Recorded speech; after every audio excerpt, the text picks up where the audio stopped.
Bonjour à tous, merci d'être venus donc à cette première édition du festival Explore Espace.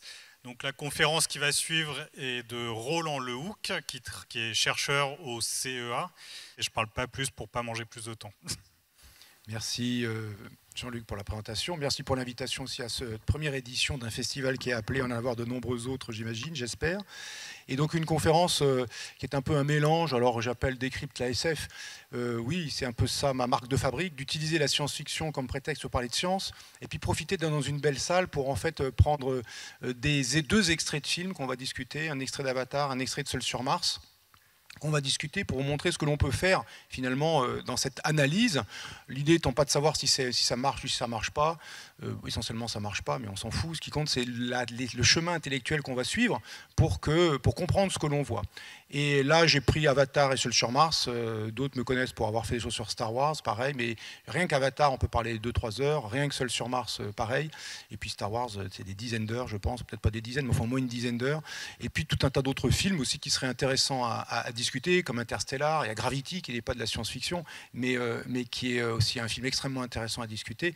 Bref, il y a du choix et on va commencer ce décryptage en regardant une première scène, une première séquence qui vient de Avatar, qui est la séance, la scène d'introduction du film. Où le héros, là on le voit, il est étendu, le héros va se réveiller et on va avoir un certain nombre de choses qu'on va discuter ensuite. Il y aura deux niveaux de discussion, un très simple et puis un peu plus compliqué. Enfin un poil plus compliqué.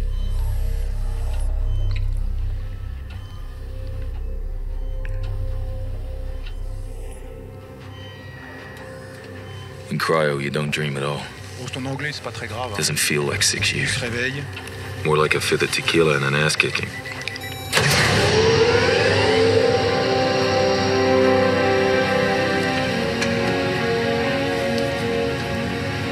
Avec les personnages flottent dans les airs, ils sont en apesanteur, un peu comme Thomas Pesquet encore pour un jour peut-être ou deux.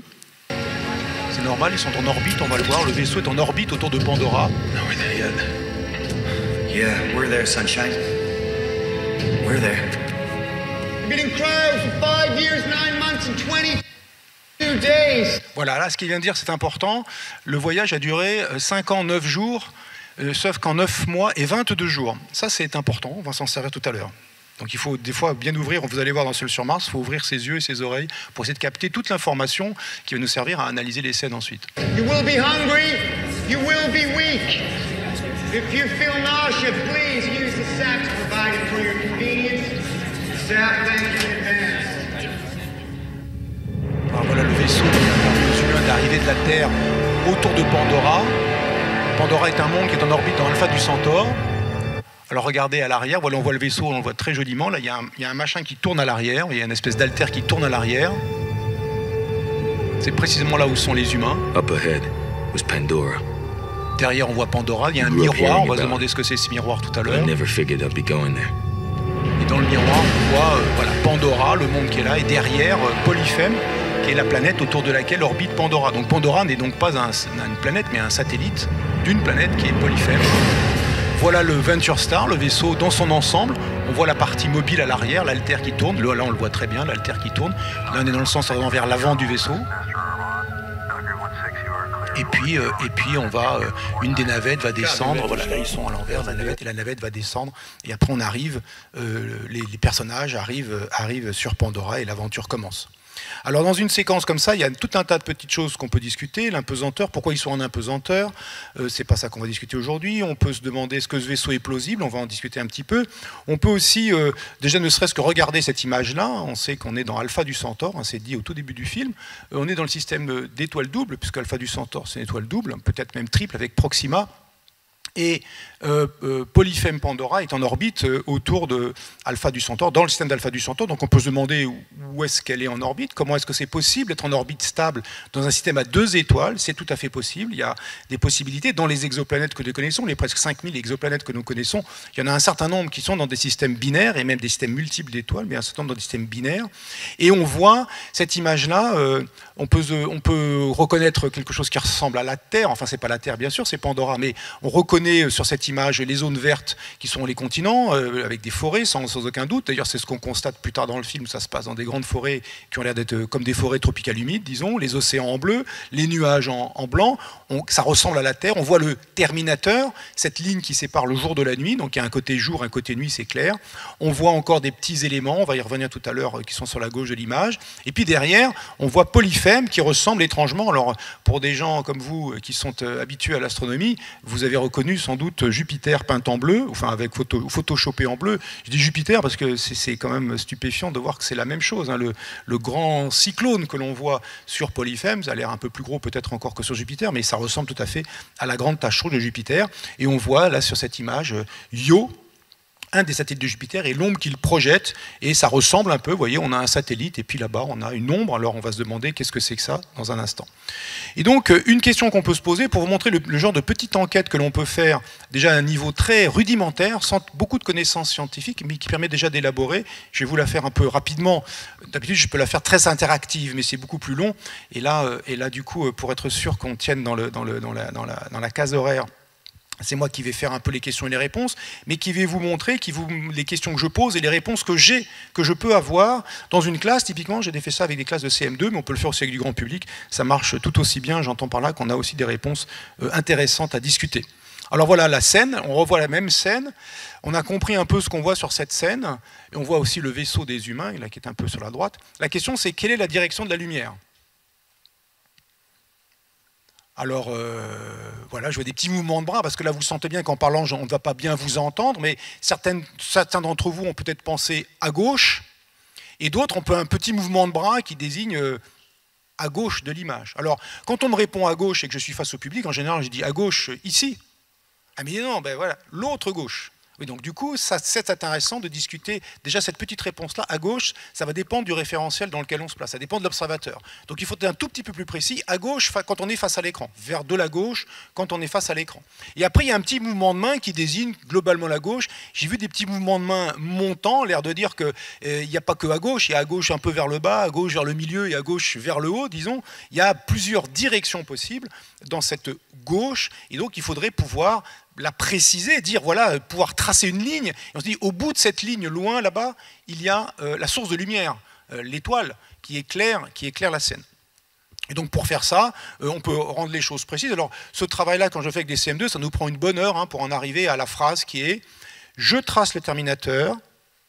Là, j'ai ce cercle qui est ici, puis le cercle qui montre la forme de Pandora. Je trace le terminateur. Vous voyez que le terminateur, il n'est pas parfaitement net. Ce n'est pas une ligne noir-blanc avec un trait droit, c'est flou. On pourrait discuter sur pourquoi le terminateur n'est pas parfaitement net. Le terminateur, c'est donc l'endroit où le soleil se lève ou se couche, pour l'endroit où on est sur Terre. D'ailleurs, ne dites plus maintenant le soleil se lève ou le soleil se couche, c'est d'un banal. Dites le terminateur est en train de passer sur moi. Que ce soit le matin ou l'après-midi, c'est la même chose. Vous êtes en train de passer du côté jour vers la nuit ou nuit vers le jour, selon le moment. C'est plus clair de dire ah, nous sommes balayés par le terminateur. Donc le terminateur, et puis on se dit que eh bien, pour fixer la direction de la lumière, eh bien, c'est la direction perpendiculaire au terminateur, côté jour, ou opposé au côté nuit. Ça donne, non seulement il y a un bout à chaque bout, comme dit Raymond DeVos, il y a un bout à chaque bout de la droite, donc du coup, le bout qu'on veut, la direction qu'on veut, c'est vraiment vers la gauche, donc on précise côté jour, parce que c'est le côté qui éclaire, c'est la source de lumière qui éclaire Pandora. Donc là, on a une direction comme ça, en faisant ce petit schéma très simple. Après, on peut se demander, est-ce que dans cette image, il y a d'autres éléments qui nous confortent dans cette idée ? On a choisi Pandora parce que c'était l'élément majeur de l'image, mais on aurait pu regarder le petit satellite là-bas qui est à gauche, et lui aussi, il a un terminateur, et on peut tracer son terminateur, tracer le petit disque du satellite, tracer la perpendiculaire, et ça donne la même direction. C'est bien, Cameron il a bien bossé, ou ses réalisateurs ont bien bossé, ça donne la même direction, c'est la même source qui éclaire de la même façon les deux objets de la scène, une source qui est située certainement très lointaine, elle n'est pas à l'infini, mais elle est très lointaine, c'est l'étoile autour duquel orbite le couple Pandora-Polyphème. Alors après on peut se demander, mais qu'est-ce que c'est que ce truc ? Alors tout à l'heure on l'a vu sur Io, ça paraît assez spontané de dire une ombre, mais néanmoins les réponses que je peux avoir sont tout à fait différentes quand on s'adresse à des jeunes gens, des jeunes filles qui sont, je dis, en CM2 par exemple, ou en 6e. Alors qu'est-ce qu'ils me disent ? Hypothèse. Ça c'est intéressant parce que si on ne sait pas trop, on fait des hypothèses et puis on essaie d'en tirer des conséquences. Et c'est ça qui est intéressant et qui montre un peu la démarche scientifique en action. On fait une hypothèse, on en tire des conséquences et on voit si cette conséquence fonctionne, si elle est cohérente avec le monde qu'on est en train d'analyser, ou la chose qu'on est en train d'analyser. Si c'est cohérent, l'hypothèse a des conséquences cohérentes, pas mal, bien joué. Si l'hypothèse a des conséquences qui ne sont pas cohérentes avec le réel qu'on observe ou qu'on expérimente, alors là on se dit il y a un problème. Alors on peut refaire la manip, on refait les calculs, on refait tourner toutes les manivelles, et puis quand il y a vraiment un écart, ben, ça veut peut-être dire qu'il faut abandonner l'hypothèse initiale et puis en trouver une meilleure. Alors exemple, c'est un trou dans la planète. Alors évidemment, vous dites, ça vous fait rire, je comprends. D'ailleurs, quand je fais ça en CM2, l'enfant qui m'a dit ça une fois, il le disait très sincèrement, et d'autres ont ri. J'ai dit, on ne rit pas. C'est évidemment, ça fait rire parce qu'on se dit un trou dans la planète. Pourquoi un trou dans la planète? Il dit, pourquoi? Il a sûrement une bonne raison. Il m'a dit, l'enfant, parce que quand on fait un trou dans une boîte, ça fait noir. Eh, vous avez un contre-argument? Pourquoi c'est pas un trou dans la planète? C'est ça qui est intéressant. C'est pas tant la réponse qui peut évidemment prêter à sourire initialement, mais en se disant, mais il a une raison, cet enfant, qui dit ce trou dans la planète. Pourquoi c'est pas un trou dans la planète? Eh bien, parce que si c'était un trou, il faut que le trou y reste. Après tout, si on fait un très très grand trou dans la Terre et qu'on regarde de loin, peut-être que ça apparaîtrait noir à la surface de la Terre. Mais la Terre, elle est solide, donc si on fait un trou, il reste le trou. Là, on est dans une géante gazeuse. Polyphème, elle évoque Jupiter, une géante gazeuse. On la voit dans les tourbillons qu'on voit à sa surface. Et donc, si c'est une géante gazeuse, faire un trou dans le gaz, c'est pas facile, comme un trou dans un fluide en général. On n'enlève pas un bout d'eau, puis l'eau reste en place, ou l'air reste en place. Donc un trou dans la planète, ça ne colle pas, mais il a fallu pour ça réfléchir un tout petit peu. Et se dire, après tout, il faut se convaincre que la planète qui est derrière n'est pas une planète solide. Elle est gazeuse, elle a beaucoup d'arguments pour être gazeuse, je la prends gazeuse, je ne fais pas de trou dans le gaz, donc ce n'est pas un trou dans la planète. Donc, cette hypothèse ne tient pas. Alors, autre solution, c'est un autre satellite. Voilà ce qu'on peut me dire aussi. Donc l'idée à chaque fois, et ça c'est une démarche, quand on fait ça en jouant comme ça, c'est très exactement sur des éléments très simples, très rudimentaires, c'est très exactement ça la démarche scientifique, ça fait partie de la démarche scientifique. Quand un groupe de chercheurs ou de chercheuses ou un individu, même avec une nouvelle idée, ce que font les gens en face de lui, c'est, bon, si c'est des amis, ils vont dire super, elle est super ton idée, mais ils vont essayer de la casser. La première chose à faire, c'est essayer de la casser, voir jusqu'où elle peut tenir, parce que si elle tient, alors elle est peut-être intéressante, certainement. Mais si elle ne tient pas, ça veut dire qu'on peut arrêter, passer à autre chose et changer d'idée, changer d'hypothèse, changer de cadre. Donc, on cherche à casser les choses. Donc, un autre satellite, si c'était un autre satellite, il faudrait qu'il soit avec un terminateur, lui aussi. Et quand on regarde attentivement, c'est juste un rond noir. Il n'y a pas un terminateur, un côté jour, un côté nuit, un côté noir, un côté clair. Il n'y a pas de terminateur. Donc on a vraiment du mal à croire que ce soit un satellite. Alors d'autres m'ont dit, oui, mais alors c'est un satellite parfaitement noir, qui absorbe parfaitement la lumière. Pourquoi pas? Après tout, là, c'est vrai, je suis embêté. Mais qu'est-ce que vous feriez pour tester cette idée maintenant? Ça va, on ne peut pas le faire avec cette image, mais qu'est-ce qu'on ferait si ce monde était un monde réel et on est dedans? Eh bien, si cette planète parfaitement noire, parfaitement absorbante dans la lumière était là, imaginons, si elle absorbe la lumière, c'est qu'elle absorbe cette forme d'énergie qu'on appelle lumière, et donc elle doit s'échauffer. Je change ma caméra, je prends une caméra infrarouge et je la regarde. Est-ce qu'elle est lumineuse, très lumineuse en infrarouge du coup? Parce qu'elle absorbe toute la lumière qui lui tombe dessus pour m'apparaître parfaitement noire. Si elle n'est pas très lumineuse en infrarouge, alors il y a un problème. Elle n'était pas parfaitement noire, elle devait en diffuser un peu, et donc peut-être ce n'était pas une planète. Si elle est tout à fait très lumineuse et que j'ai l'impression de voir toute l'énergie lumineuse visible qu'elle reçoit, je la récupère sous forme d'infrarouge, grâce à ma caméra dont je ne dispose pas cette image malheureusement, eh bien je peux éventuellement être d'accord avec cette hypothèse. Elle est toute noire. Donc un autre satellite, on n'y croit pas trop. Alors ça pourrait être l'ombre du petit satellite, parce que ça finit par monter, l'ombre du petit satellite. Ah bah oui, l'ombre du petit satellite, pourquoi pas? Mais alors du coup, si c'est l'ombre du petit satellite, d'où est la source de lumière? Eh bien, on fait la même chose, on aligne cette fois-ci. Alors, on est sur une image plane, il faut essayer de se faire l'idée en 3 dimensions, mais en gros, on aligne l'ombre et puis la planète, enfin l'ombre et le satellite, et la source de lumière, ah ben là, elle n'est pas dans la même direction. On dit, ah ben, c'est embêtant ça. Et après, il y a toujours quelqu'un qui se dit, ah oui, mais dans un système à 2 étoiles, on est dans un système binaire, il y a 2 étoiles dans Alpha du Centaure, super. Donc, il peut y avoir 2 sources de lumière. Une comme ci, une comme ça. Ah, oui, mais s'il y a 2 sources de lumière, qu'est-ce qu'on devrait voir sur Pandora? 2 terminateurs, enfin une ombre qui n'est pas exactement celle que l'on voit, qui semble être comme une sphère coupée en 2 très exactement par une source unique de lumière lointaine qui l'éclaire. On devrait avoir, disons, 2 terminateurs. Et donc, vous voyez le raisonnement. Si c'est l'ombre du petit satellite, alors il y a une deuxième source, ça me va parce qu'il y a 2 étoiles, alors il doit y avoir 2 terminateurs. Or, il n'y a pas de terminateur, donc ce n'est pas des étoiles, donc ce n'est pas l'ombre du petit satellite. D'accord ? Vous voyez le raisonnement qui a été fait, on appelle le raisonnement par contraposition. On va dans un sens, on déduit des choses de l'hypothèse que l'on fait, on voit si on trouve la réponse finale, si on la trouve, pas mal, bien joué. Ça ne veut pas dire que tu as raison, ça veut dire qu'on ne t'a pas encore montré que tu avais tort. Et des fois, ça peut durer longtemps. Tu n'as pas tort pendant longtemps, mais tu n'as pas encore tort. Par contre, si on sait que c'est faux, si ce truc-là que tu dis ne va pas, alors on remonte à l'envers, on dit ben donc ça c'est faux et donc ça c'est faux. Et on remonte la chaîne de déduction pour aboutir à ce que ça ne marche pas. Alors qu'est-ce que ça pourrait être du coup ? Voilà, l'ombre d'un autre satellite qui n'est pas sur l'image. Bon, alors quand vous avez dit une chose comme ça, vous avez fait un saut dans l'inconnu là. Vous êtes en train de me dire c'est les fantômes. Il y a un truc qui se passe, et la réponse, la raison de ce phénomène, c'est un truc invisible qu'on ne voit pas. Je caricature votre position à peine. Notez que c'est arrivé beaucoup en science. Quand on a vu les anomalies du mouvement d'Uranus, on se dit il y a une planète au-delà d'Uranus et qui s'est trouvée être Neptune. Ça a bien marché. Quand on a regardé les anomalies du mouvement de la planète Mercure, on s'est dit bah, ça a marché avec Uranus, il doit y avoir une planète. On l'a même appelée Vulcain. Pas de Vulcain. En revanche, il a fallu modifier la théorie de la gravitation, ce qui s'est trouvé être la théorie de la relativité générale d'Einstein en 1915, qui a été capable de rendre compte des dernières petites anomalies du mouvement de Mercure autour du Soleil.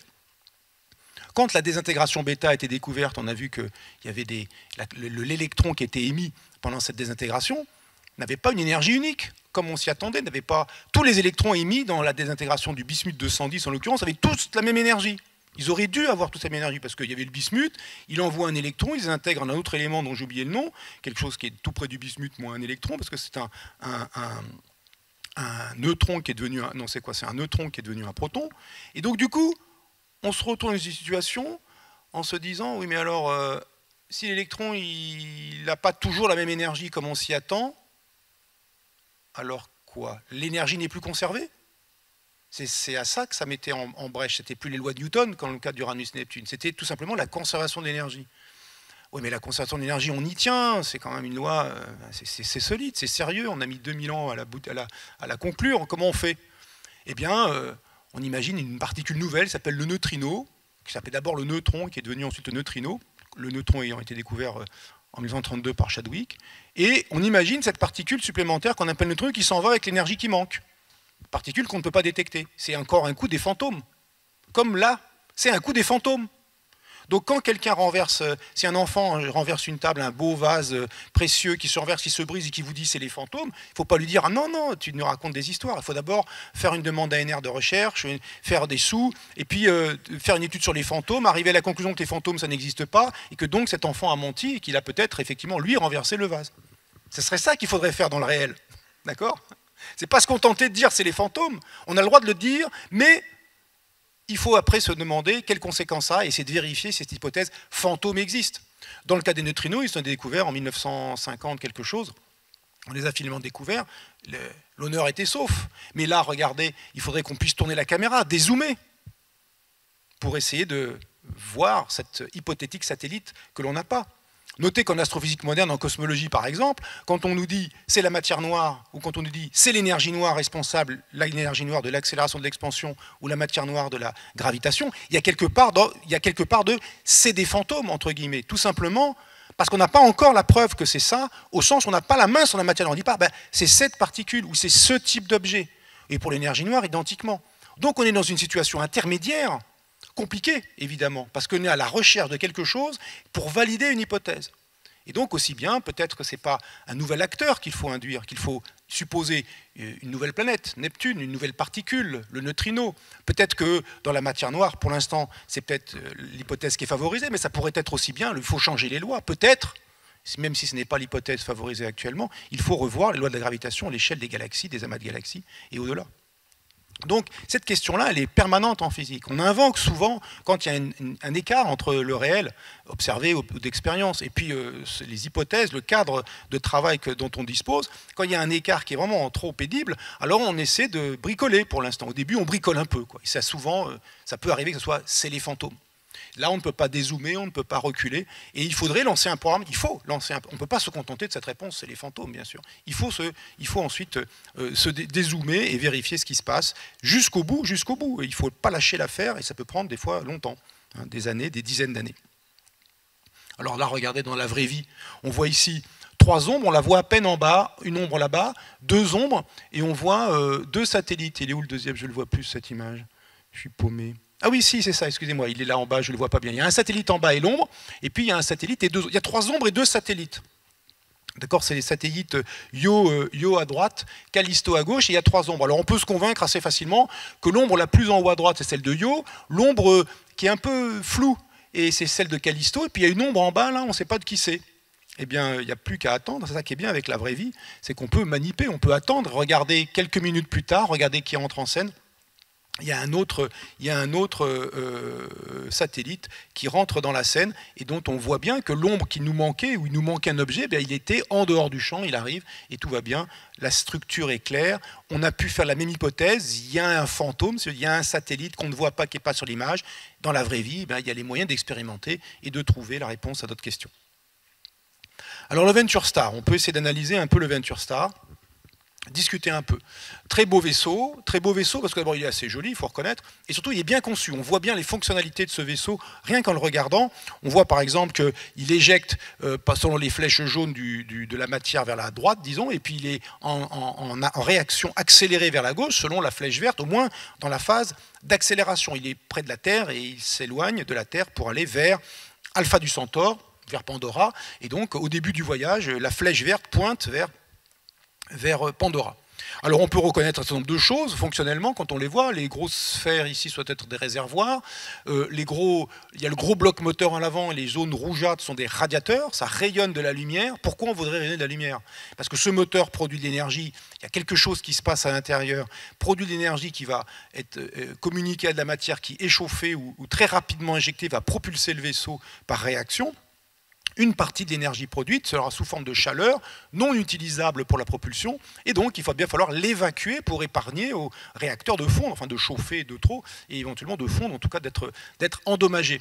Et donc dans l'espace, pas de réacteur, pas de radiateur à eau, pas de radiateur à air, pas de convection, pas de diffusion, pas de conduction, et le seul moyen d'évacuer l'énergie dans l'espace, dans le vide de l'espace, essentiellement vide, c'est le rayonnement, et donc il faut ces grands radiateurs.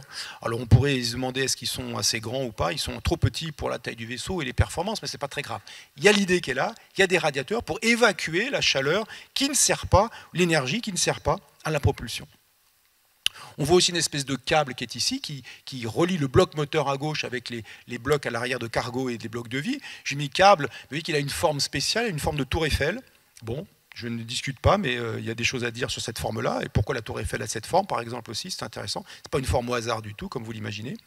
Il y a les soutes, là, on le voit parce que c'est là où il y a les navettes qui s'approchent et qui remplissent ou qui prennent des choses pour les descendre, et peut-être des choses qui sont au sol et qui les montent.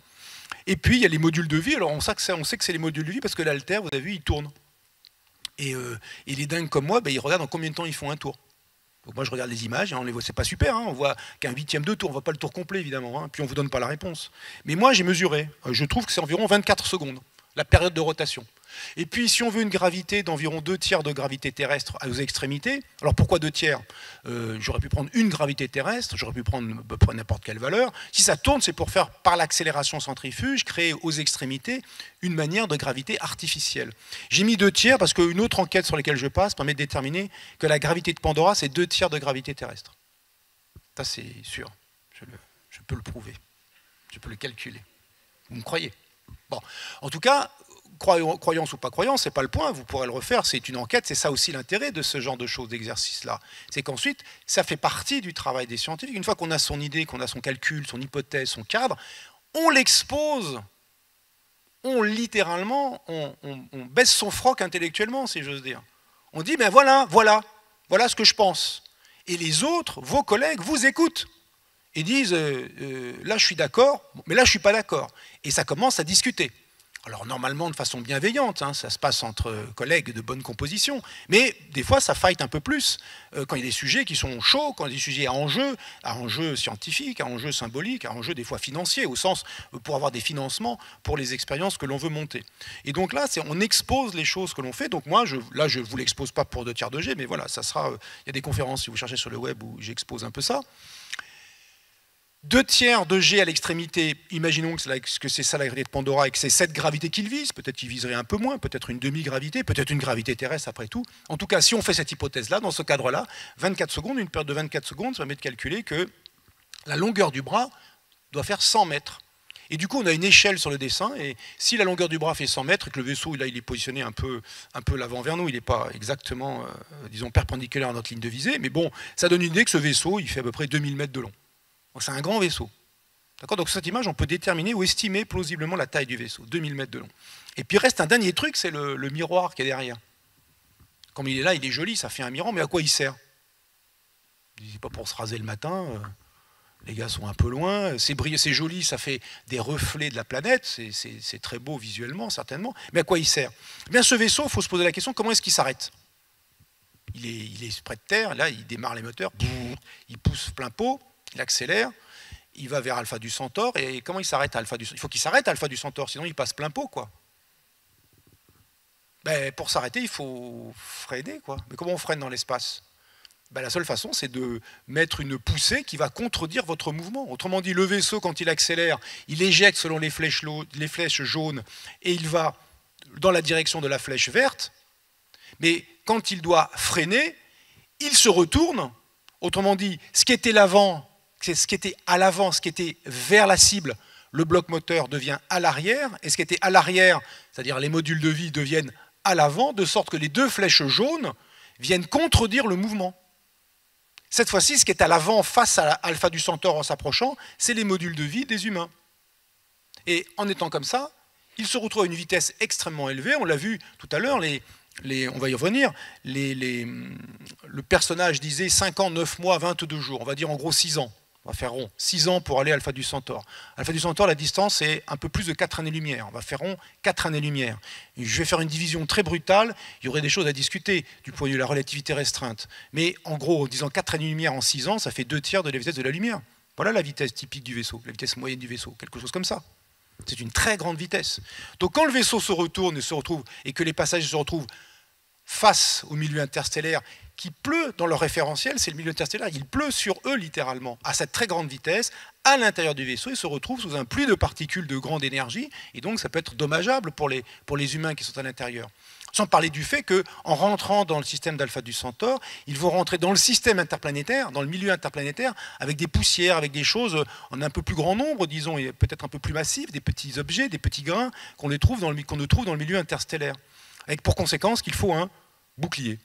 Cet objet-là, c'est le bouclier. Quand le vaisseau se retourne pour freiner, eh bien, cet objet protège les passagers de tout le flux de matière qu'ils reçoivent. Quand le vaisseau accélère, c'est le bloc moteur qui protège, il n'y a pas de problème. Toute cette matière qui pleut sur le vaisseau, il y a cet énorme bloc moteur qui en protège les passagers. Alors, voyage 59 mois et 22 jours. La distance parcourue, il suffit de trouver la distance de Alpha du Centaure, 4,37 années-lumière. Alors on peut se demander quelle est la vitesse maximale atteinte par la Venture Star et quel est le carburant qu'il y a dans les grosses sphères ici. Alors, la deuxième, c'est une réponse. Pour le deuxième élément, je voulais donner la réponse, mais l'argument est beaucoup plus long. Et quant à la vitesse maximale atteinte par la Venture Star, on peut faire un plan de vol assez simple. Il accélère, éventuellement une vitesse de croisière, il reste à vitesse constante, puis il décélère. Donc ça s'augmente jusqu'à une certaine valeur. Il garde cette valeur constante, il n'accélère plus, il coupe les moteurs, et après il se retourne et il décélère en rebranchant les moteurs, mais qui cette fois-ci viennent contredire son mouvement. Si on fait ça, et qu'on fait le calcul proprement en termes de relativité restreinte, en tenant compte de tous les effets, on a des vitesses qui sont proches de celles de la lumière, enfin, qui commencent à être appréciables. Et donc les effets relativistes ne sont pas négligeables, et donc on obtient ça comme plan de vol.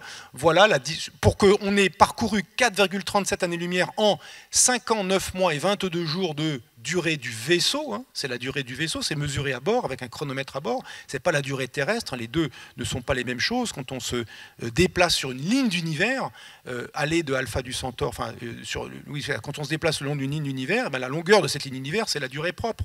Et cette longueur dépend du chemin que l'on suit, et il se trouve que le terrien, c'est le fameux entre guillemets, paradoxe des jumeaux, qui n'est pas un paradoxe, hein, en fait, qui est simplement une expérience de pensée, et qui aboutit à une conclusion qui est très contre-intuitive, mais qui est simplement la longueur de la ligne d'univers suivie par deux observateurs dépend de l'observateur. C'est tout à fait évident quand on se déplace spatialement pour aller de Paris à Marseille. Si vous passez par Bordeaux, c'est pas le même chemin, c'est pas la même longueur en kilomètres que de passer par Lyon, hein, évidemment. Ben, la même chose dans l'espace-temps.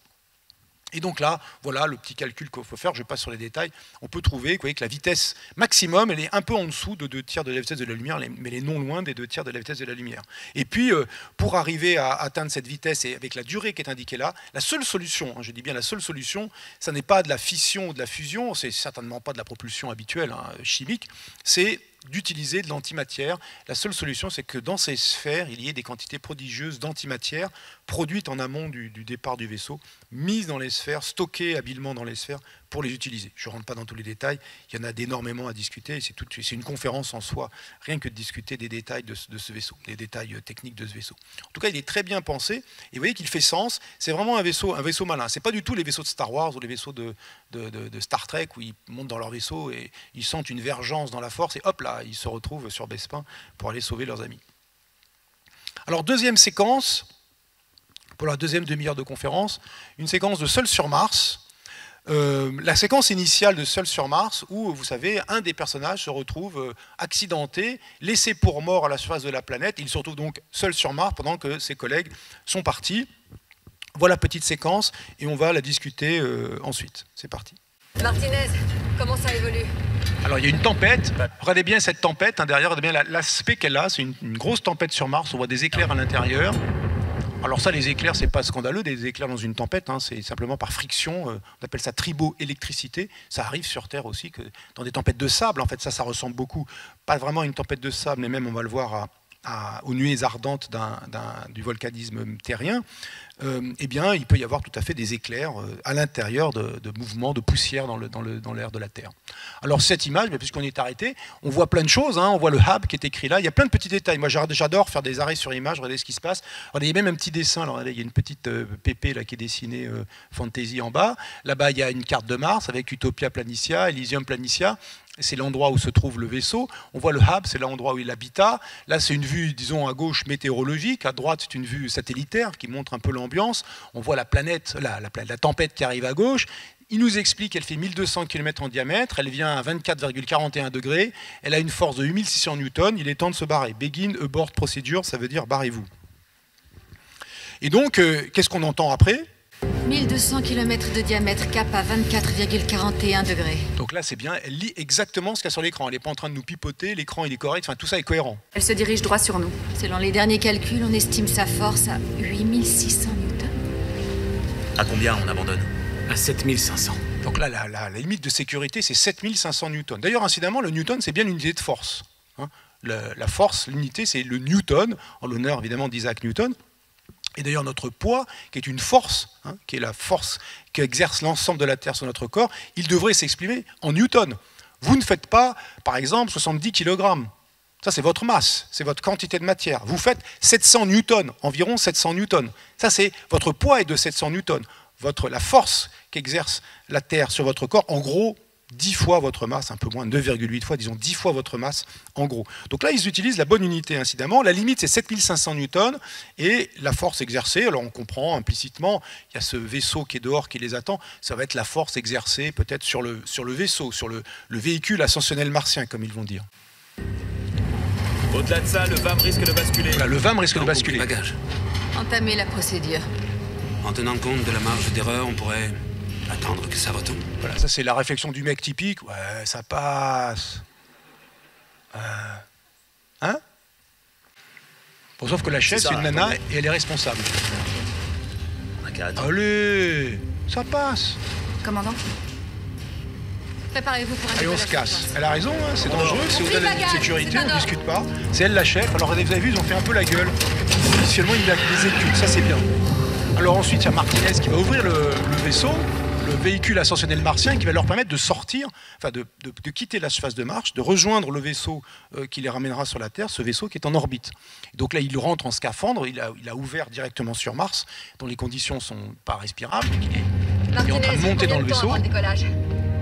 12 minutes. Alors voilà, ça c'est une image intéressante. Ils sont en train de sortir de l'habitat, ils vont dans le airlock, dans le SAS, et ils vont aller sur Mars. Ils sortent de l'habitat pour aller dans le vaisseau qui leur permettra de quitter la surface de Mars.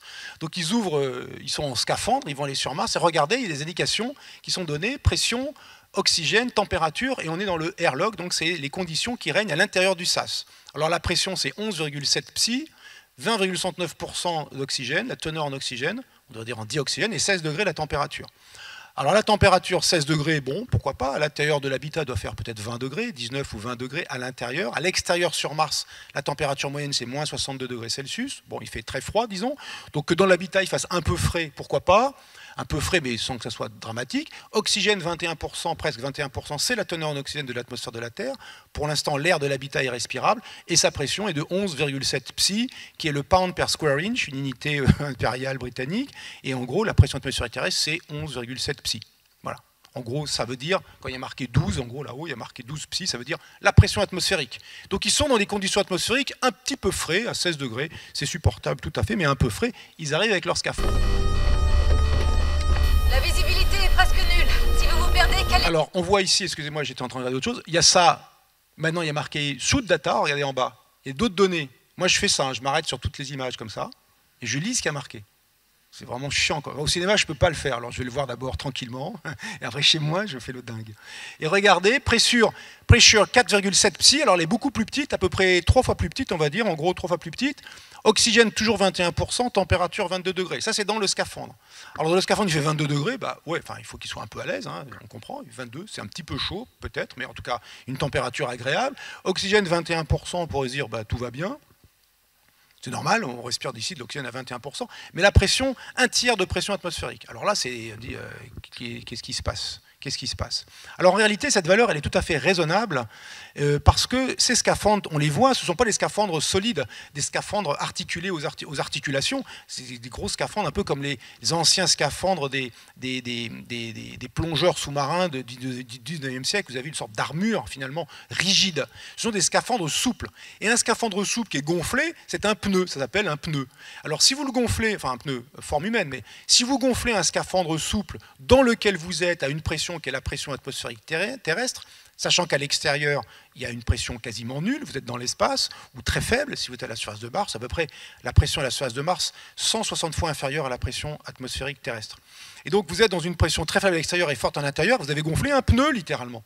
Si vous gonflez, à combien c'est gonflé les pneus typiquement? 2 pressions atmosphériques, un peu plus, 2 pressions atmosphériques on va dire. Donc un scaphandre à une pression atmosphérique, vous êtes comme ça, et vous ne pouvez plus bouger les bras, c'est tellement dur de plier les bras contre la pression, contre ce pneu à l'intérieur duquel vous êtes et qui est gonflé, que du coup les scaphandres sont sous-gonflés. Les scaphandres, dessus de Thomas Pesquet, quand il sort, il est à un tiers de pression atmosphérique, pour qu'il puisse plier les bras. Et c'est déjà assez fatigant. Mais comme c'est un tiers de pression atmosphérique, il ne faudrait pas mettre 21% de dioxygène, sinon ça revient à mettre l'astronaute dans son scaphandre, dans des conditions qui sont celles en gros au sommet de l'Everest. Une pression très faible, et la teneur atmosphérique habituelle de l'oxygène. Mais dans une pression très faible, où si vous n'êtes pas très aguerri, en gros, vous respirez fort mal. Et donc, il faut augmenter la teneur en dioxygène, et peut-être la doubler au moins, ou la tripler peut-être, de sorte que, à chaque bouffée d'un air plus restreint, d'un air plus ténu, vous respiriez, vous reteniez dans vos poumons autant de dioxygène que dans une bouffée d'un air habituel, à la pression et à la densité habituelle. Donc là, en fait, il y a une erreur, mais vous voyez, elle est subtile, c'est dans les 21%. Elle n'est pas dans les 4 psi, dans le 1 tiers de pression atmosphérique, elle est dans les 21%. On s'attendrait à ce que ce soit plutôt 60%, par exemple. Sur la télémétrie de ma combinaison. Donc là, il sort, il vide l'air du SAS. La tempête, alors là, c'est une tempête terrible, hein. Manifestement, on voit des graviers, on voit des graviers, voilà, on voit très bien les graviers qui sont ici, ça soulève vraiment c'est des gros machins, très forts, comme dans une tempête de sable terrestre finalement, ça ressemble beaucoup à une tempête de sable terrestre. Alors regardez la température à gauche, pression, oxygène, température, regardez, ça a beaucoup baissé, on va y revenir. Voilà, on y revient. Regardez la pression, 0,11 psi. Tout à l'heure, il est marqué 12. Donc on est en gros une pression 100 fois inférieure, ce qui est en gros la pression atmosphérique martienne. La teneur en dioxygène, elle est plus que 0,14%, c'est la teneur en dioxygène martien. Et la température, elle est moins 62 degrés Celsius, c'est la température moyenne martienne. Donc là, à gauche, il y a marqué « Vous êtes sur Mars ». Et dans le scaphandre, il y a toujours un tiers de pression atmosphérique, 21% d'oxygène, donc toujours l'erreur est maintenue, et 18 degrés, ben là, le système qui chauffe l'intérieur du scaphandre, il était à 22 degrés tranquille dans l'habitat, puis là, il est dans une ambiance à moins 62. Vas-y, il faut que les machines, elles bossent quand même pour que ça rattrape le coup. Donc là, ils ont perdu, dans le scaphandre, ils ont perdu 4 degrés de température interne, mais on peut espérer que la machinerie thermique de l'intérieur va remonter ça, une température peut-être de 19 ou de 20 degrés Celsius pour le confort des astronautes. Et puis voilà la tempête. Avec des cailloux, du sable, enfin c'est terrible. D'ailleurs, on pourrait craindre que ça ne brise leur scaphandre, enfin en tout cas la visière de leur scaphandre. Et une dernière image de la Martinez, regardez cette image, voilà, moi j'adore ça. On va mieux la voir tout à l'heure. Il y a le VAM qui est dessiné dessus, et puis il y a des tas d'indications, on ne va pas tout raconter, mais essentiellement là-dessus il y a plein de choses à dire, et on voit que il nous explique le VAM. Le VAM basculera à 12,3. Il va basculer, il est incliné de 11 degrés, il basculera à 12 degrés, donc le vent exerce sur lui une force qui l'incline et qui pourrait le faire tomber. Bon, puis ensuite, ils sont vraiment PLS là, il y a un truc très proche. Voilà, cliffhanger, si vous n'avez pas vu le film, je ne vous ai rien spoilé, enfin si, à part Seul sur Mars, mais le titre lui-même indique ce qui se passe. Le gars là, il n'est pas mort et il va vraiment avoir des soucis pendant un certain temps sur Mars. Alors, si on revient sur ce qu'on a vu, donc vous voyez qu'on peut regarder avec beaucoup de détails tout ce qui se passe, et là il y a encore d'autres petits détails que j'ai sautés, mais il y a beaucoup de détails. Donc là, quand on voit tout à l'heure les mouvements de poussière sur Mars pendant la tempête, ça ressemble vraiment à ça, à des nuées ardentes, c'est celle d'une éruption au Lascar, un grand volcan du Chili en 1993. Les nuées ardentes qui sont des gaz très très chauds, hein, c'est typiquement 400 à 500 degrés Celsius, ça dévale la pente à plus d'une centaine de kilomètres par heure. Si vous voyez ça débouler pas loin, vous êtes mort. C'est trop tard. C'est ce qui est arrivé à Pompéi en 1973, hein, pour les malheureux qui étaient non loin. Et puis après, il y a eu toutes les cendres qui sont tombées sur la ville de Pompéi. Ça, c'est vraiment une très grosse catastrophe si on est non loin. Ça ressemble à ça quand ils ont voulu faire le mouvement de la tempête martienne. On va voir que la tempête martienne existe, mais elles n'ont pas exactement ça. Est-ce que le MAV, est-ce que le véhicule ascensionnel martien, le Mars Ascent Vehicle, peut basculer? Voilà l'image que vous montrez tout à l'heure Martinez, où on voit le VAM, regardez, il y a cette espèce de secteur rouge là qui est dessiné comme si le VAM était incliné. Il y a moins 11,5, c'est les 11,5 degrés auxquels il fait référence dans le film. À 12,3, il tombe. Si vous regardez bien, le sommet du VAM, il est là plutôt à moins 5 qu'à moins 11,5. Donc là, il y a un petit problème entre la valeur affichée et puis la graduation. Vous voyez l'espèce d'arc où il y a 0, moins 5 et plus 5 de chaque côté de la verticale, ça c'est une mesure de l'inclinaison. Vous remarquez aussi qu'il y a des graduations verticales, là, les graduations blanches verticales qui sont indiquées. On pourrait se demander qu'est-ce que c'est. Eh bien, je pense que c'est des graduations métriques. Chaque graduation est 1 mètre, parce que je ne me suis pas arrêté, j'ai oublié malheureusement de m'arrêter sur l'image, mais à un moment donné, on voit Martinez qui passe avec son scaphandre humain, il passe sous les réacteurs du véhicule ascensionnel, il passe dessous et les réacteurs sont un peu au-dessus de sa tête. Si le gars fait 1,80 m avec son scaphandre, l'épaisseur, les bottes, etc., il fait peut-être 2 mètres de haut, et puis il y avait au-dessus un quart de sa taille, il doit peut-être avoir 2,50 m entre le sol et le bas des réacteurs. Et quand on projette ça, regardez, il y a 2 graduations et demie, donc on a l'impression vraiment que les graduations à droite sont des graduations métriques, et que du coup, on a une idée du sommet, 24,50 m, et donc de la hauteur du VAM qui fait 22 mètres. Et puis ayant cette hauteur, on peut comparer la hauteur avec le diamètre, maintenant qu'on a une échelle verticale, 11 mètres à peu près, au diamètre maximum, un peu moins là-haut, et que sa masse, en la comparant aux dimensions, par exemple, des modules lunaires, vous allez voir Charlie Duke tout à l'heure, là vous aurez quelqu'un de première main qui pourra vous raconter ça, qui faisait une quarantaine de tonnes. Bon, on compare ce truc, c'est plus grand que les modules lunaires, l'estimation de masse, peut-être elle est un peu fausse, mais c'est au moins 200 tonnes, c'est peut-être un peu plus éventuellement, mais c'est sûrement pas moins de 200 tonnes. Ce truc, ça fait 200 mètres cubes, et 200 tonnes, ça ferait 1 tonne par mètre cube, c'est de l'eau en moyenne. Sauf que là, c'est du métal pour la coque, et c'est de l'air à l'intérieur. Donc voilà, en essayant de se faire une idée, bon, quelque chose comme 200 tonnes, et la force qui est exercée par le vent sur le VAM, on l'a dit tout à l'heure, 8100 newtons. 8100 newtons, c'est une force, on pourrait se demander à quelle masse cela correspond-il sur Mars. Sur Terre, 8100 newtons, c'est le poids de 860 kg. En gros, on divise par 10, je l'ai dit, ou on multiplie par 10 les kilogrammes pour avoir les newtons. Donc, 8100 newtons sur Terre, c'est la masse c'est le poids de 860 kg, d'une masse de 860 kg. Mars, sa gravité, son accélération de pesanteur, c'est à peu près un tiers, 38% de celle de la Terre. Donc en gros, si on fait le petit calcul, 3 fois 860 kg, ça fait dans les 2 tonnes, 4, quelque chose comme ça. En fait, sur Mars, le 8100 newtons, c'est le poids sur Mars d'une masse de 2 tonnes, un peu plus que 2 tonnes. Autrement dit, vous avez un bousin de 200 tonnes, et il y a un truc qui pousse avec 2 tonnes. C'est pour ça que j'ai ramené ça en termes de masse, parce que c'est l'image qu'on a le plus facilement en tête, plutôt que Newton. Donc on a un bousin qui fait 200 tonnes, et qui est poussé sur le côté avec une force qui correspond à 2 tonnes. Ça ne va pas bouger. Enfin, peut-être ça va l'incliner un peu, je ne dis pas, mais ça ne va pas le renverser. Il n'y a aucune chance que ça le renverse. On peut rendre ça un tout petit peu plus rigoureux, un tout petit peu plus précis, mais essentiellement, il n'y a aucune chance, dans ces conditions, que le véhicule ascensionnel martien soit renversé par la tempête. Alors, cette tempête, on l'a vu, elle est représentée de manière très terrestre, finalement, enfin, au sens, ça soulève des cailloux, ça va très vite, etc. Est-ce que ça ressemble aux tempêtes martiennes? D'abord, sur la taille, regardez les petits triangles blancs, ils encadrent toute une zone de tempête martienne. Là, c'est presque l'ensemble de la surface de Mars qui est couverte par cette image de la sonde MRO, de Mars Reconnaissance Orbiter. Les zones noires, c'est des zones manquantes qui n'ont pas été imagées. Donc, il y a une très grande taille de tempête. La surface de Mars, les kilomètres carrés de Mars, c'est en gros la même surface que les continents terrestres. Donc on a une très belle tempête là qui fait peut-être des quelques milliers de kilomètres de diamètre. Donc les 1200 km dont on nous parle dans le film, pas de problème, ça existe. Il y a même des tempêtes globales. Regardez cette paire d'images de Mars qui a été prise par Global Surveyor, vous voyez, à à peu près un mois d'intervalle. À gauche, on voit extrêmement bien tous les éléments de la surface de Mars, notamment on voit très bien Olympus Mons, on voit bien Valles Marineris, tout ça est parfaitement clair, les 3 volcans, la chaîne Tharsis, on voit tout ça très bien. Et regardez sur l'image de droite, c'est pas que la caméra est devenue myope, c'est qu'il y a une tempête globale à la surface de Mars. Sur l'ensemble de Mars, du sable, de la poussière a été soulevée et brouille les images que l'on peut prendre depuis l'orbite. Et du coup, l'image est beaucoup moins... On voit des choses, mais ce n'est pas la même qualité, ça n'est pas la même résolution que quand on est hors tempête.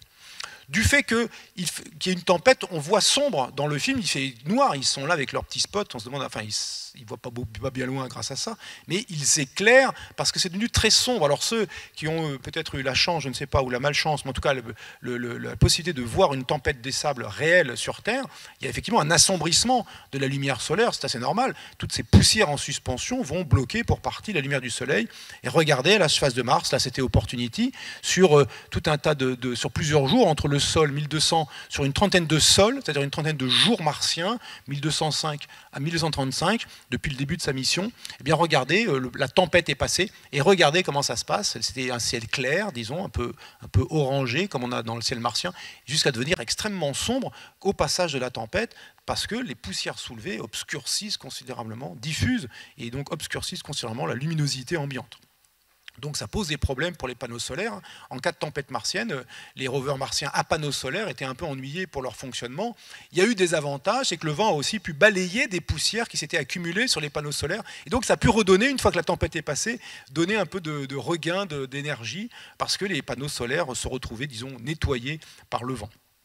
On voit aussi une image comme celle-ci, où là on a une succession d'images sur une même tempête, et c'est 6 heures du déroulement d'une tempête près de la calotte polaire martienne, par la calotte polaire nord en 99, et on voit très bien l'avancée du front. On peut mesurer, évidemment, comme on ferait sur des cartes météorologiques terrestres, on peut mesurer l'avancée du front, la vitesse des vents au front, à peu près 160 km/h. Donc ça, c'est des vitesses extrêmement rapides. Ça a été mesuré au sol aussi, la sonde Viking a mesuré 110 km/h. Là, c'est en mesure directe, concrète par l'anémomètre de Viking. Et puis, la tempête, j'ai pas fait l'enquête parce que, encore une fois, pour laisser quelques minutes pour les questions, mais on peut mesurer la vitesse du vent. Si on sait que le vent, c'est 8100 newtons, connaissant la masse volumique de l'air martien et connaissant la surface du VAM dont je connais les dimensions, je peux déterminer la vitesse du vent. C'est en gros 67 mètres par seconde. Donc, c'est un vent extrêmement rapide. Un peu plus rapide que ces choses qu'on a déjà mesurées, mais ce n'est pas du tout quelque chose qui semble impossible. La vitesse que l'on voit, la vitesse qu'on peut déduire, elle est raisonnablement, elle est très rapide, mais elle est raisonnable. Pour Mars, c'est possible, on est dans l'ordre du crédible. Néanmoins, il faut bien réaliser que le vent martien, ou l'air martien, d'abord, il est beaucoup moins dense, il a une pression plus faible, une température plus faible que sur Terre, et sa densité est beaucoup plus faible, environ 80 fois plus faible que celle de la Terre.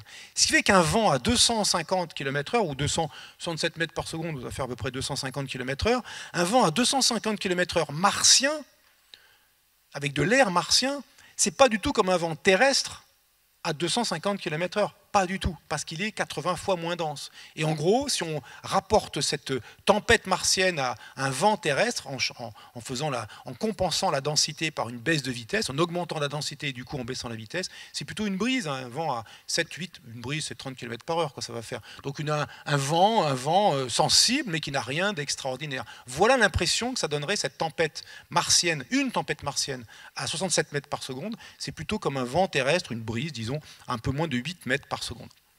Et puis dernière chose qu'on peut regarder aussi sur les aspects météo, il y a cette très belle image où on voit Mark Watney, là il est dans son rover, il essaie de rejoindre le VAM de secours, le véhicule ascensionnel de secours qui est ailleurs, il a un grand chemin à faire, il le voit là-bas au lointain, et puis on voit, regardez à droite, là on voit cette espèce de grand tourbillon, hein, ça s'appelle Dust Devil, les diables de poussière, mais de très grande taille, hein, parce que on a l'impression qu'il est à peu près à la même distance, peut-être un peu plus loin, mais à peu près la même distance que le VAM. Regardez, si on dit que ça fait 1, l'autre il fait 12 de haut, donc le VAM on a dit qu'il faisait à peu près 20 mètres de haut, de l'ordre de grandeur 20 mètres de haut, là le Dust Devil il fait plutôt 240, 250 mètres de haut, c'est un sacré coco, hein. C'est une grande tempête de poussière qu'on voit là-bas. Est-ce que ça c'est possible ? Eh bien parfaitement. Regardez cette image, c'est une image absolument extraordinaire je trouve, où on voit un diable de poussière vu de haut, on voit les dark streaks qui sont derrière, ces traînées noirâtres, le Dust Devil il est passé, puis il a soulevé un peu de la poussière martienne sur son passage, et puis ça a révélé du sol un peu plus sombre en dessous, et puis regardez, on voit l'ombre du Dust Devil, on voit l'ombre de la tornade de poussière, et quand on connaît le jour, l'heure, et puis le lieu où ça s'est passé, on peut déduire la hauteur du soleil à cet endroit, en déduire donc avec la longueur de l'ombre, la hauteur de la tornade, et on trouve 200 mètres. Donc là, c'était une tornade de 200 mètres, donc ces 240 là qu'on a vu, ils sont tout à fait raisonnables. Ce qui a été représenté dans ce film-là, de ce point de vue-là, est tout à fait correct. Bon, il y a encore un milliard de choses à dire. J'ai l'impression d'avoir débité 500 octets de mots par seconde. 500 mégaoctets de mots par seconde. Ça fait 50 minutes que je parle pile. Pour qu'il reste 10 minutes et 12 minutes éventuellement, je vais m'arrêter là. Je vais conclure cette magnifique photo de Mars. Voilà, Mars, il y a des magnifiques photos. On en a de tous les jours de nouvelles entre les rovers et les sondes, les orbiteurs qui sont autour de Mars. C'est une planète fabuleuse. Je vous remercie de votre attention. Et puis prenons quelques questions. Je laisse Jean-Luc maîtriser la séance de questions avant que l'on soit obligé de quitter la salle pour les raisons qui ont été dites tout à l'heure. Merci beaucoup de votre attention.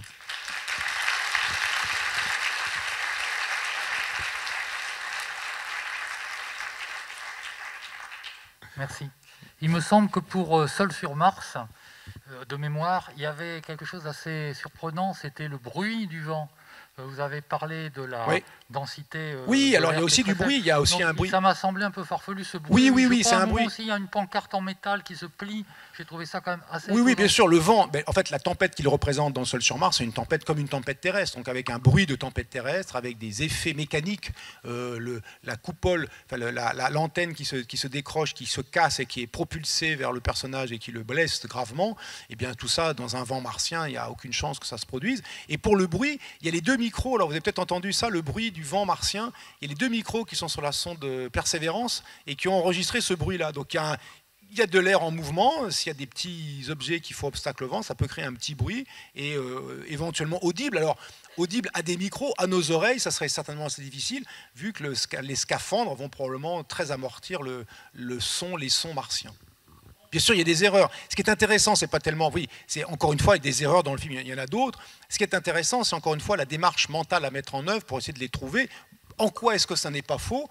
Le film a des qualités, parce qu'il a un bon scénario, qu'il est bien joué, qu'il est joliment fait, si j'ose dire. Et donc voilà, l'idée, elle est là, c'est d'exercer son esprit critique à propos de ces films, qui sont explicitement des fictions, donc finalement, quelque part, ils sont faux. Ils le disent eux-mêmes. Ils ne cherchent pas à dire, ben non, on est vrai. C'est ça l'avantage, malgré tout, de la fiction, c'est qu'elle n'avance pas masquée. Elle dit, je suis une fiction.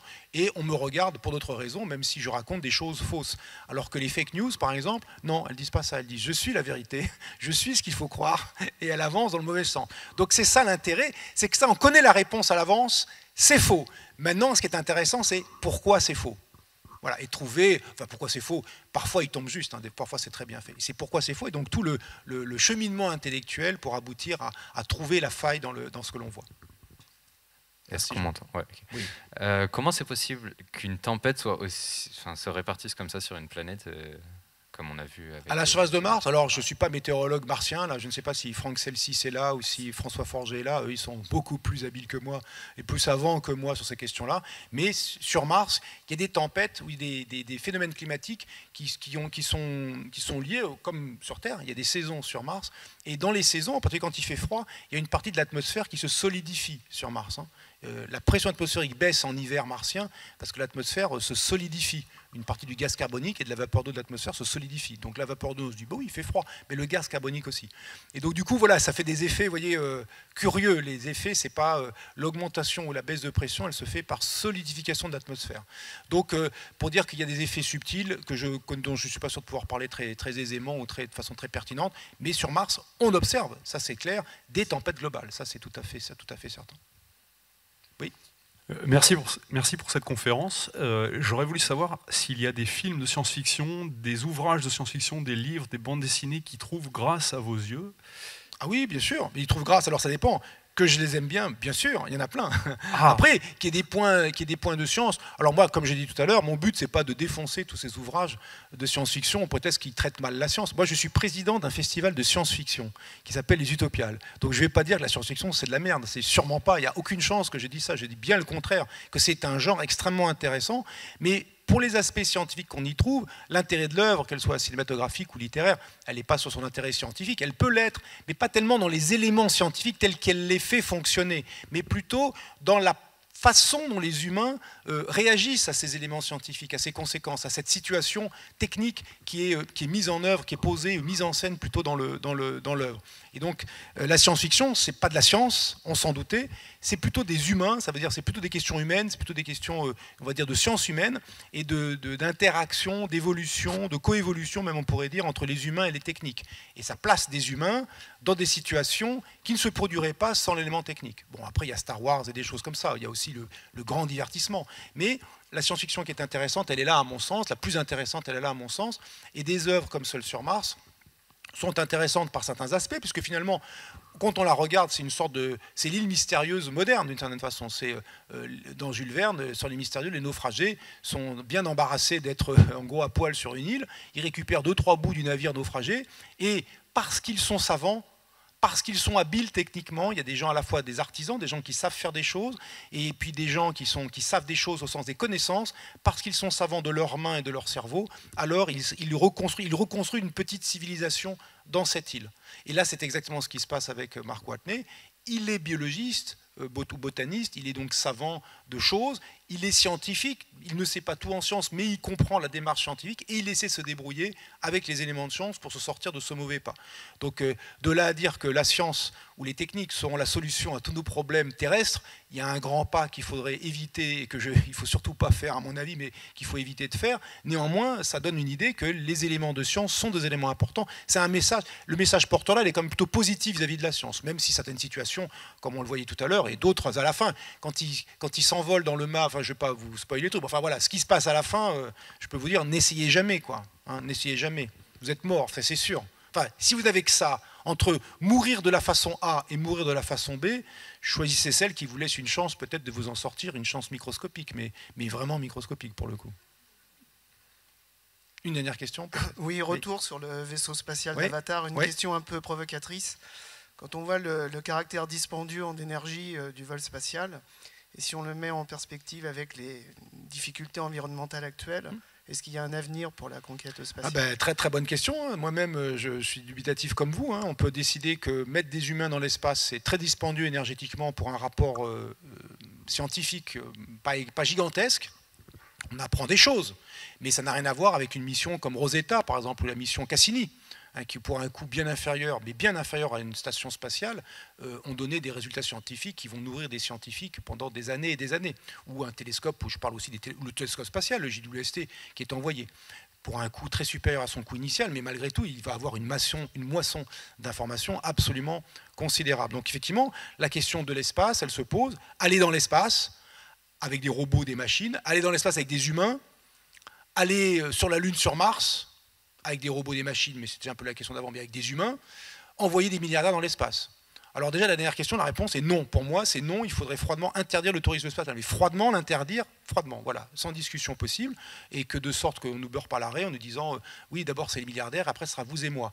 Alors si c'est vous et moi, c'est une deuxième raison pour l'annuler, parce qu'on voit ce qu'a donné le tourisme aérien, d'une certaine façon, le tourisme de masse en général, avec des conséquences qui ne sont pas toujours favorables aux lieux qui sont visités. Donc je serais plutôt pour l'interdiction du tourisme spatial, et se questionner vraiment, hein, à l'heure où on nous dit on va retourner sur la Lune, on fait des plans. Pourquoi on y va? Qu'est-ce qu'on va y faire? C'est quoi les retombées pratiques? Et c'est quoi les conséquences? Ce sont des ressources que l'on attribue à ces choses-là, plutôt qu'à résoudre des problèmes sur Terre, qui sont nombreux, variés, et d'ailleurs ça ne s'adresse pas qu'aux questions spatiales, ça peut s'adresser à bien d'autres éléments. Il faut faire des choix, et sur l'espace, cette question se pose, mais pas que l'espace, ça ne serait pas genre le bouc émissaire de... Il y a un tas de choses où des choix pourraient être faits plus habiles que ceux qui ont été faits jusqu'à présent. Et simplement faire des choix, plutôt que ne pas en faire, dire bah, c'est bien, c'est pour votre bien. Quelles seront les principales difficultés dues au décalage des communications, s'il vous plaît? Décalage de communication quand on s'adresse à Mars, c'est ça? Quand un équipage sur oui, Mars, alors quand c'est quelques secondes de décalage avec la Lune, c'est une seconde 25 aller et retour, donc 2 secondes et demie, c'est déjà bon. Il faut voilà. Si vous êtes un peu dans l'urgence, 2 secondes et demie, ça peut être un peu long. Quand c'est Mars, c'est entre 3 et 25 minutes, 3 minutes et 25 minutes. Donc là, il va falloir que les équipages soient de plus en plus autonomes et capables de réagir sans trop de support. Alors on voit dans le film, dans Seul sur Mars, ils discutent avec la Terre. Et quand on est un peu... voilà, on arrive à tenir, mais on aimerait avoir une réponse dans la journée qui suit. Alors d'avoir communiquer avec la Terre, s'il y a des centaines de personnes qui peuvent réfléchir à votre problème, du coup ça aide beaucoup, mais c'est certain que si on devait imaginer, alors là dans un futur pour des raisons énergétiques, on entend parler de ressources, un voyage interstellaire, là les durées de communication se chiffrent en années, le simple voyage aller, Alpha du Centaure, 4 ans aller, 4 ans retour, là du coup on ne discute plus, tout ce qu'on peut faire c'est émettre un journal de bord en continu, mais la discussion n'est plus vraiment possible. Donc cette difficulté-là, elle est claire, un peu sur la Lune, et beaucoup avec Mars. Il faudra faire avec, c'est ce qu'on fait déjà avec les rovers martiens. Le pilotage des rovers martiens, c'est tout en délicatesse, notamment parce que leur perte serait vraiment une perte considérable en termes d'efforts fournis, même pas d'argent, juste d'efforts et d'humain, d'intelligence humaine qui a été mis là-dedans. Mais donc on tient compte de la distance qui sépare de Mars pour piloter les rovers. Donc c'était un peu embêtant, effectivement, mais c'est rédhibitoire si vraiment les distances sont gigantesques. Hein. Mettons 1 heure ou 2, déjà, ça commence à être pénible. Et alors, des années, n'en parlons pas. Merci à vous. Merci à vous. Merci à vous. Roland.